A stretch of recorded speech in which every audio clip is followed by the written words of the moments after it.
Vārds deputātam Valdim Kalnozolam.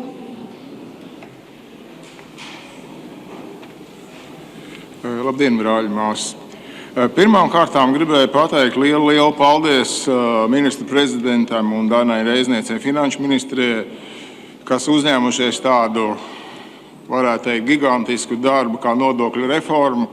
Un kā mēs mēdījos varam redzēt, tā nav tik viegli darbs, cik daudz negāciju jāatdzīvo cauri šim darbam. Manuprāt, tā ir tāda īsta valsts vīru rīcība. Bet sakarā ar šo doto likuma projektu es nepiedalīšos balsojumā. Kāpēc? Tāpēc, ka man nav pieņemams demokrātiskās intrigas. Kāpēc es šeit runāju par demokrātiskām intrigām? Jo veselības sadaļa nodokļu reformās parādījās tikai pēc tam. Kāpēc?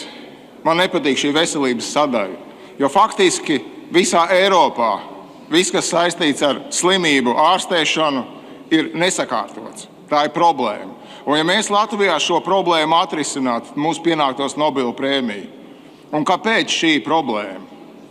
Tāpēc, ka veselības nozare Eiropā nav tendēta uz veselību, bet uz slimību. Faktiski uz medicīnas un farmācijas biznesa lobēšanu.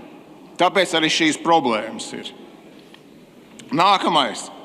Kāpēc tas viss ir, manuprāt, aizgājis? Sākumā, kad mēs runājam par nodokļu reformu, kur es varētu teikt, arī drusku pakritizēt savus partijas biedrus, tika runāts par konkurētas spējas palielināšanu uzņēmējiem. Ja? Un konkrētas spējas palielināšanu uzņēmēju, paceļot nodokļus, es baidos, ka tas tā nav. Lai gan es finanšu ministrijai aizrādīju, ka mērķim vajadzētu būt skaidrākam.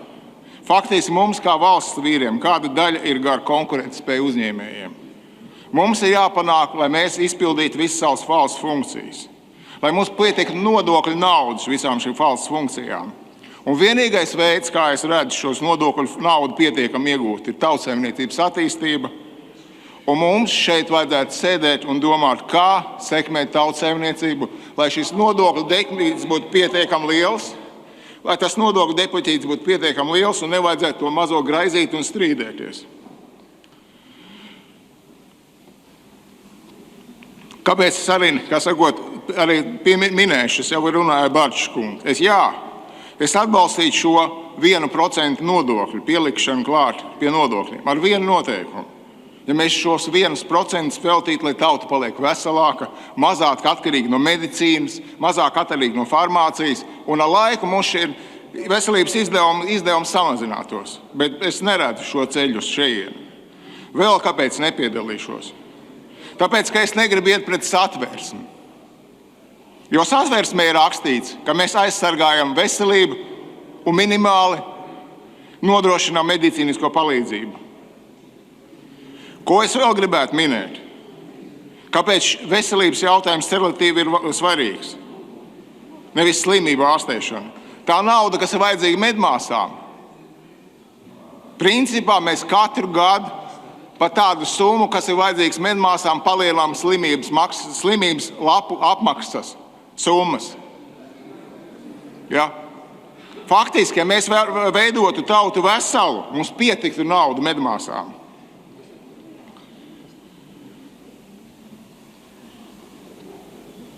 Manuprāt, mums vajadzētu šeit sēdēt un domāt, kā izveidot komisiju, sanākt kopā, paaicināt gudrākos spēkus, lai mēs sekmētu savu taisnīcības attiecību.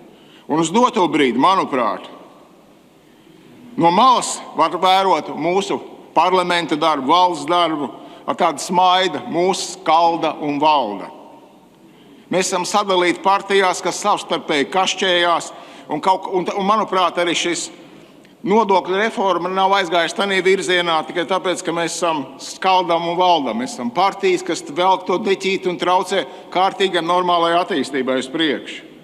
Un, manuprāt, mums vajadzētu šeit sanākt kopā un visiem kopā nodefinēt, kādu mēs gribam redzēt Latviju pēc 50, 100 gadiem, kādu mēs gribam viņu atstāt bērniem. Un kopīgi pleci pie pleca ietu uz šo mērķi, izstrādājot stratēģiju un izstrādājot rīcības plānu. Un mēs šeit, deputāti, kontrolētu, lai šis rīcības plāns tik realizēts. Nobeigumā es gribēju teikt, esam labi saimnieki savā zemē. Vārds deputātam Jurim Viļņumam.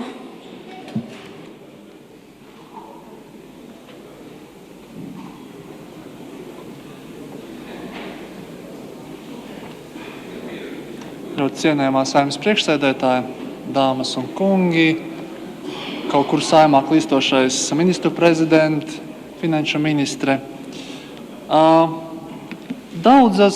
Daudzas pasaules gudrības stāsta, ka mums visiem ir jāmācās pateikt savus vēstījumus, nekritizējot otru. Un, godīgi sakot, man arī radās doma, varbūt es varu runāt par šīm nevis reģionu, bet nodokļu reformām un nekritizēt, bet, godīgi sakot, ir diezgan grūti pateikt kaut ko, lai katra teikuma beigās tomēr nebūtu kritika. No otras puses, protams, opozīcija var pat savā ziņā priecāties par šādu valdības darbu, jo izteikties, es domāju, par vienu likumprojektu, šajā gadījumā šo konkrēto, par valsts sociālo apdrošināšanu, likumu vai likumu paketi kopumā, es domāju, katram no jums būtu ko teikt.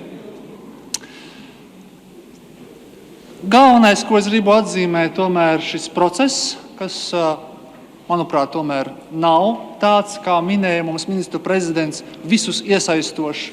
Arī pats ministrs pats skaidri un gaiši šeit no tribīnes teica, ka tika runāts tikai ar koalīcijas partijām un ar sociālajiem partneriem. Respektīvi opozīcija, kas pārstāv tomēr lielu daļu Latvijas sabiedrības šajās sarunās, vispār netika iesaistīta. Latvijas bankas prezidents jau nosauca, ka nākamgad mūs gaida nopietna nodokļu putra, nevis atkal par reģionu mūžīgi man galvā šādi. Tas tieši pierāda, ka man galvā ir reģionu un par reģioniem es domāju visu laiku. Bet ka šī reforma nodokļu ir patiešām putra, un, lai gan Putras kunga uzvārds tiek gana bieži tik minēts arī šeit Saeimas sēdes dažādu jautājumu izskatīšanā, tad skatos, ka beidzot mēs patiešām Putras kunga uzvārdu iemūžināsim, un šīs nodokļu reformas varēsim nosaukt par Putras reformu, jo patiešām veidojas pamatīga putra nodokļu kopīgajā sistēmā. Un tas, ka šis process viss ir ļoti sasteigts, rāda kaut vai tik ļoti sadzīvisks notikums, kā mūsu Saeimas ēdnīcas un kafejnīcas negatavība strādāt, jo neviens nebija paredzējis, ka Saeima vasarā sanāks un spriedīs tik nopietnus jautājumus. Pārējot no jokiem, bet tā pakāpeniski, man gribas vēl arī pieminēt klāt neesošo kaimiņu kungu, tad citu, kur viņš ir pazudis, droši vien meklē, kam pieder valsts. Bet man jāatgādina jums arī, kas tad ir valsts. Valstī ir 3 pamatpazīmes – suverēna vara, teritorija un cilvēki.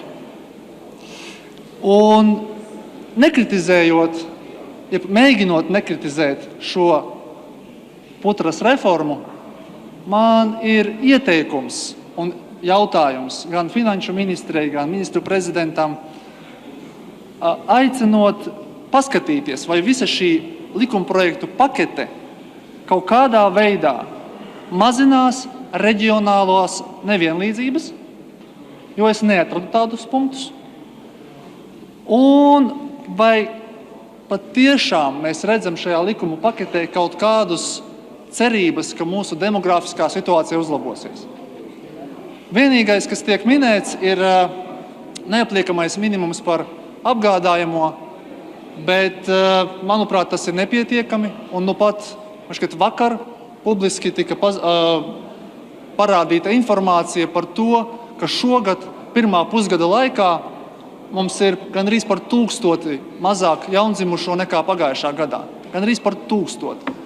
Dāmas un kungi, šī reģiona, nodokļu reforma nekādā veidā nedod cerības, ka tomēr mēs varētu uzlabot situāciju šajā, manuprāt, vissvarīgākajā jautājumā, nevis, piedodiet, IKP